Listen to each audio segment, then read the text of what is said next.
तर अंजली दमानी यांनी अशा प्रकारे निलेश मगर यांचं नाव पुढे आणत घणाघाती आरोप केलेत। मात्र निलेश मगर यांनी हे सगळे आरोप फेटाळून लावलेत। आपला या जमीन व्यवहाराशी काहीही संबंध नाही असं त्यांनी म्हटलंय।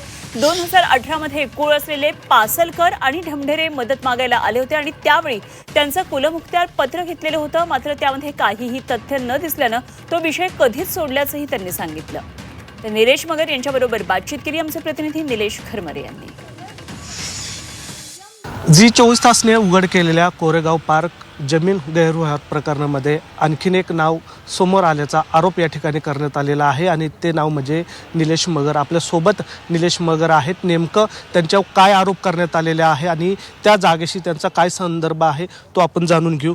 तुमच्यावर अंजली दमानी यांनी थेट आरोप केलेला आहे की ती जी वतनाची जमीन आहे ती खरेदी करण्याचा जे काम आहे ते तुम्ही केलं होतं 2018 पासून।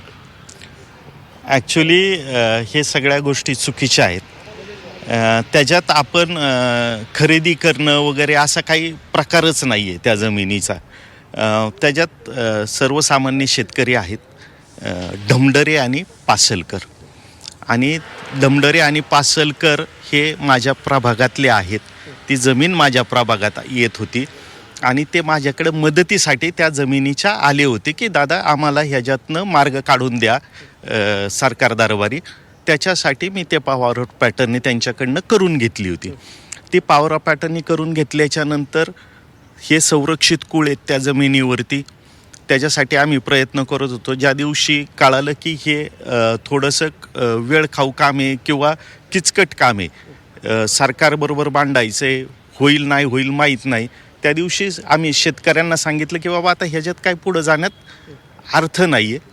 तर 2019च्या दरम्यान 19-20च्या दरम्यान म्हणजे कोर्टात जाणं वगैरे हे आम्ही थांबवून टाकलं की नको आहे आता हा विषय, आपल्याला पण टाईम कन्झ्युमिंग आहे आणि सरकारी जमीन आहे, आपल्याला आता ह्याच्यात पुढं जायचं नाही। म्हणजे सरकारी जमीन जरी होती ती तरी त्याच्यावरती इतर हक्कात संरक्षित कुळ म्हणून ढमढेरे आणि पासलकरांचं नाव होतं आणि हे नाव 1965 सालापासून त्यांचं नाव त्या रेकॉर्डवरती आहे जमिनीच्या। मग नंतर आम्ही काही प्रयत्न केला नाही। मग ते जी पॉवर ऑफ पॅटर्न ती तुम्ही कोणाकडून घेतली? ढमढेऱ्यांकडून घेतली का गायकवाडांकडून घेतली? नाही, ढमढेऱ्यांकडनं। गायकवाड आणि हे आता हे क्लब करतायत, पण गायकवाडांचा आणि ढमढेऱ्यांचा ह्याच्यात काहीच भाग नाही आहे। असंही तुमच्यावर आरोप केला जातोय की तुम्ही अजितदादांचे जवळचे आहेत आणि अजितदादांचा डोळा त्या जमिनीवर होता, त्यामुळे तुम्ही उपमहापौर असताना प्रयत्न केला होता ती जागा खरेदी करण्यासाठी। बिलकुल नाही। आता मी उपमहापौर होतो 20 वर्षापूर्वी, 2004 ते 2007, आणि हे कार्यक्रम झाला म्हणजे पॉवर ऑफ पॅटर्न झाली आहे 2018ला। आज आहे 2025, ह्याच्यात तो इन्फ्लुएन्स कुठंच येत नाही आहे। बरं, मग डॉक्युमेंट्स काय म्हणतात? तुमच्याकडे काय डॉक्युमेंट्स आहेत आता? माझ्याकडे जे काही आम्ही माहिती अधिकार डॉक्युमेंट्स शासनाकडनं काढले, काही सातबारे आहेत, काही ब्रिटिश काळातले पेपर्स आहेत, हे सगळे पेपर्स आम्ही लावले होते। ती फाईल तयार केली, तहसीलकडं सबमिशन केलं। इथपर्यंतचे जे काही त्यांचे जे डॉक्युमेंट्स आहेत ते सगळे माझ्याकडे आहेत। मग ते जे कुलमुखत्यार पत्र तुम्ही घेतलं होतं त्याच्या आधारे तुम्ही ती जागा विकण्याचा प्रयत्न केला होता का? बिलकुल नाही कधीच। असं असतं तर कुठेतरी आलं असतं। बरं, जागा जो घेणार आहे रजिस्टर डॉक्युमेंट कुठेतरी झालं असतं, त्याचं काहीच नाही आहे। मग आता ह्या प्रकरणात तुमचं नाव अचानक कसं काय समोर आलेलं? काय मला पण कल्पना नाही आहे काय त्यांनी इन्फ्लुअन्स लावला, आय डोंट नो। मग तुमच्याकडे काय आता अंजली दमानी यांनी जे आरोप केलेले आहेत त्याला उत्तर काय देताल तुम्ही? उत्तर हेच आहे की आम्हाला ज्या दिवशी कळालं 2019-20च्या दरम्यान की ह्याच्यात आता पुढं जाण्यात अर्थ नाही, त्याच दिवशी आम्ही हा विषय ड्रॉप केला आहे। त्याच्यात आमच्याकडनं शासनाच्या विरोधात जाऊन, कायद्याच्या विरोधात जाऊन कुठल्या गोष्टी घडलेल्या नाही आहेत। जे काय आहे ते पेपरवरती आहेत किंवा ते आम्ही खरेदी केली आहे किंवा त्यांना पैसे दिलेत, काहीतरी कुठेतरी असं काहीच नाही आहे। फक्त तुम्ही त्यांचे कुलमुखत्यार पत्र घेऊन तेवढ्या पुरतंच थांबला का पुढे केलं ते व्यवहार पुढं? हा, बिलकुल व्यवहार पूर्ण केले नाही आहेत।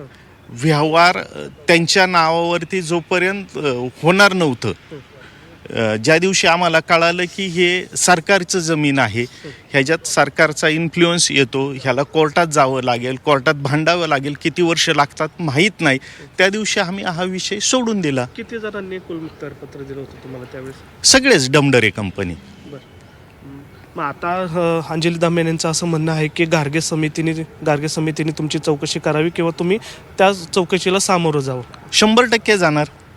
जे आहे ते आहेच. मी जर काही चुकीचं केलं असेल तर नाही जाणार ना, पण मी जे काही केलेत शेतकऱ्यांच्या वतीनं मी सरकारकडे बाजू मांडत होतो, आणि ज्या दिवशी आम्हाला कळालं ह्याच्यात पुढे जाण्यात अर्थ नाही, त्या दिवशी थांबलो. मी जर कुठला चुकीचा व्यवहार केला असता, त्यांना पैसे दिले असते, आर्थिक व्यवहार कुठे जर झाले असते, तर मी हे होतो ना की गुन्हेगार ठरू शकतो. समितीने बोलवलं, मी 100% जाणार, माझी बाजू मांडणार त्यांच्याकडे.